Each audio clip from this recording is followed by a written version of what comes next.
Hello, everyone, and welcome to this really special one-person edition of the Devoid Wrestling Podcast.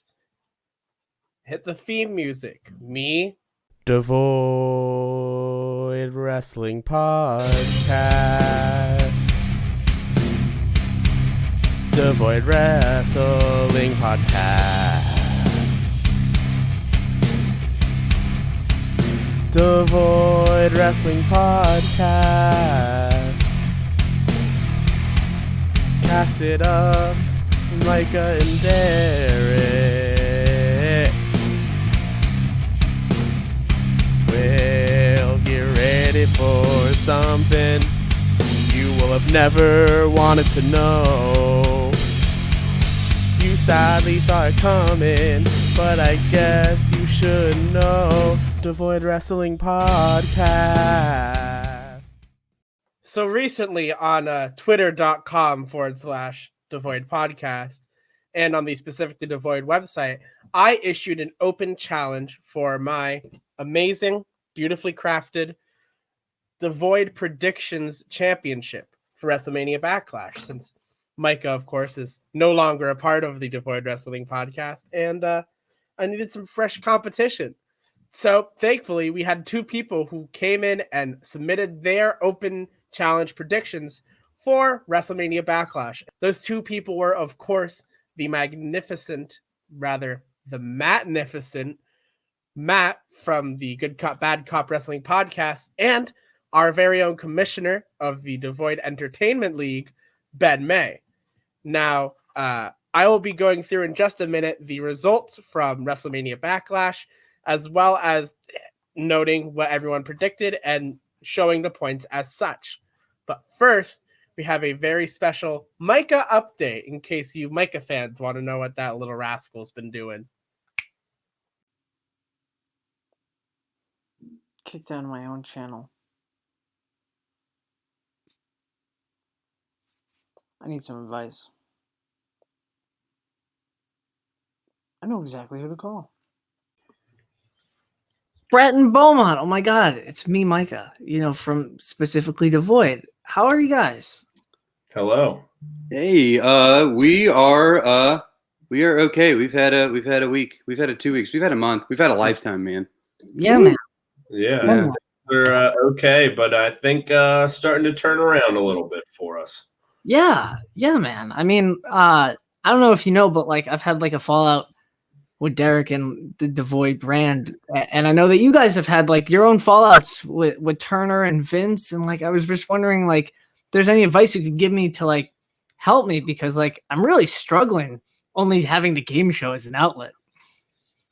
Yeah. Well, let me see. Well, with Turner, they had the whole sort of religious supernatural thing going on, so it was just kind of a matter of pretty weird. Pretty weird of getting involved in that and then getting away from that. We were pretty lucky. In the WWE, it was just kind of Vince being Vince. Yeah, Vince being Vince, and us kind of getting tired of that, and us kind of realizing their sort of whole intricate web of lies and bullshit was indeed a intricate web of lies and bullshit. But it's yeah. Yeah, I mean, I'm Micah, it's hard for me to kind of hold back. I'm gonna be honest. I mean, at least I'm just kind of here for Derrick. He was kind of the first one that initially reached out to us to collaborate, and I appreciate everything you've done, having us on the game show and whatever else, but I gotta kind of lead my support towards Derrick a little bit. What? That's not even true. Who told you that? Actually, a lot of it. I mean, I don't even really like you that much. Just kind of been, playing it up a little bit, part of the show. So, wow. Yeah, Derrick's my guy. Always has been. Oh. PWO, baby. All right. But Bo, we're still cool, right? We're friends and stuff. Well, just gonna give it to you. I find your thoughts shallow and your feelings insignificant. Oh. Okay. And that's reality. All right. It burns, doesn't it? Stings a little bit, huh? Cool. Well, thanks for the advice. Yeah, you're welcome. I'll just. Yeah.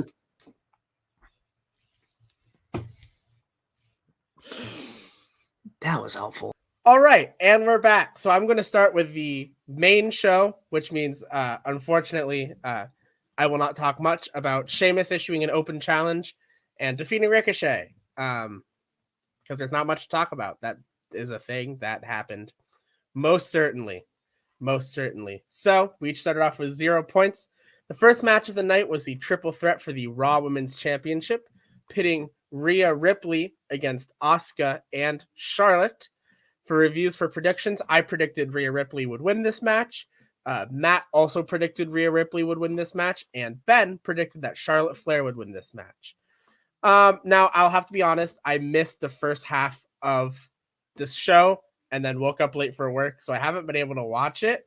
I'm going to make the fair assumption that this was a really good match with 3 really good women professional wrestlers. And the winner of the match, of course, is the current and still Raw Women's Champion, Rhea Ripley, which means that the scores after that match were 1 for me, 1 for Matt, and no points for Ben May. As we move on to the SmackDown Tag Team titles, which is Rey Mysterio and his not biological son, Dominic, that's Eddie Guerrero's son, and they took on the Tag Team Champions of the Dirty Dogs, Dolph Ziggler and Robert Roode. All of us had Rey and Dominic winning the tag titles as Pop and Son, and they did that. And I did not watch the match, so I can't really comment on that. But we are now at 2 apiece for me and Matt, and 1 for Ben. So the next match, I've heard a lot about. I did not get a chance to watch it, but so it was the lumberjack match between Damian Priest and The Miz. For prediction's sake, we all had Damian Priest winning because that's kind of the obvious choice. The zombies. Look, there is. Oh boy, how do I say this? There is a time and place for everything in wrestling, I believe. And except for one thing, and that's zombies. Zombies have literally never gone well, with the exception of the Undertaker, but that's almost a phenomenon. That's a phenomenon, if anything else. The Undertaker's popularity. Using a match to promote a movie is fine if like one of the people in the match is in the movie, but this is Batista's movie, I'm pretty sure, and has nothing to do with Damian Priest or The Miz. I like The Miz personally, which is why watching The Miz has befuddled me, because they had him win the title, which was very hotly contested or whatever, but he did, and that was in February. It is now May, which is 3 months later, and I'm pretty sure The Miz is dead in kayfabe. Via zombage. Zombage?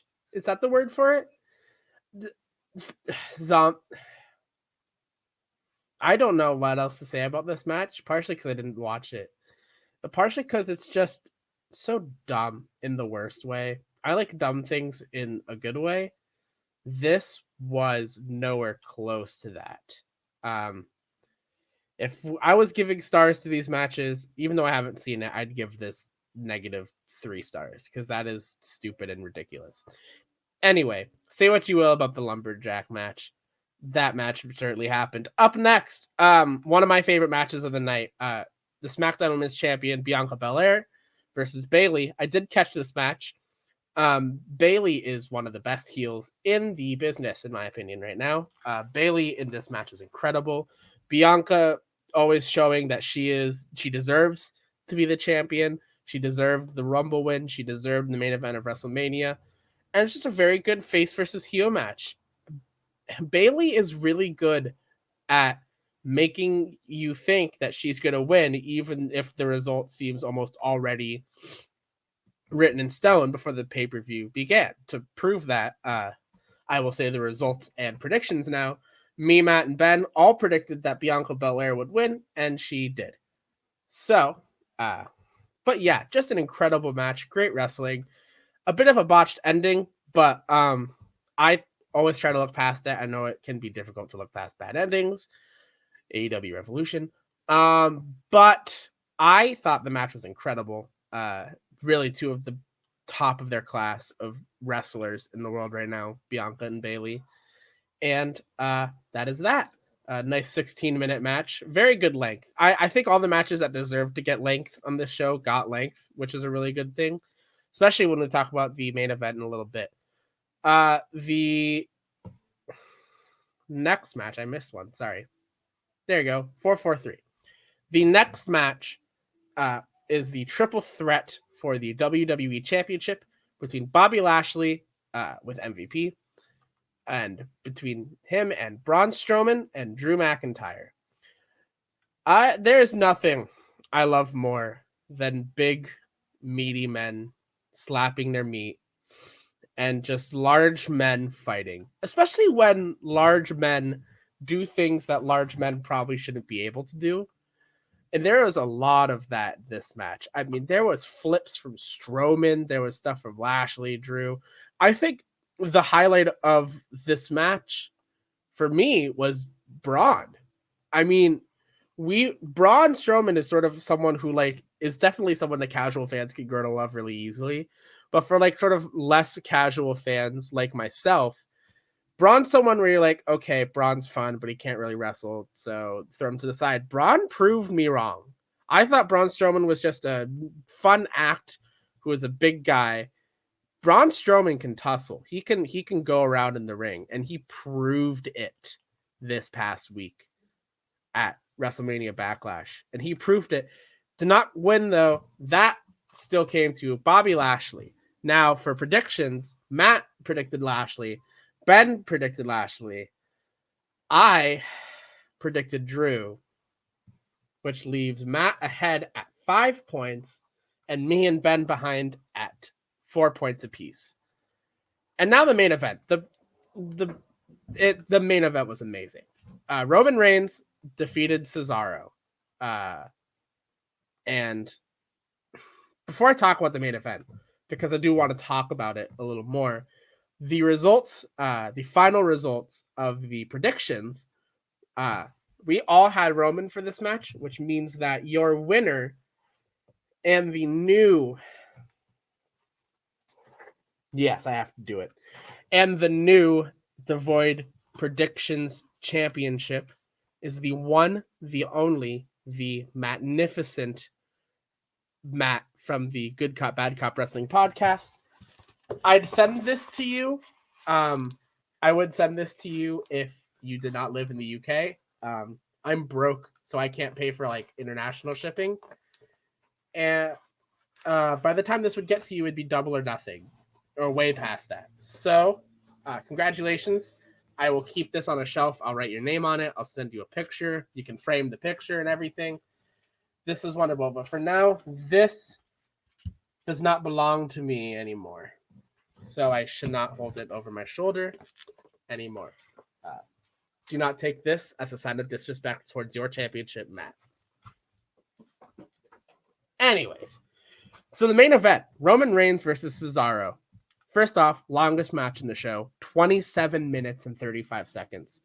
The second longest match on this show was the SmackDown Tag Title match, believe it or not, at 17 minutes.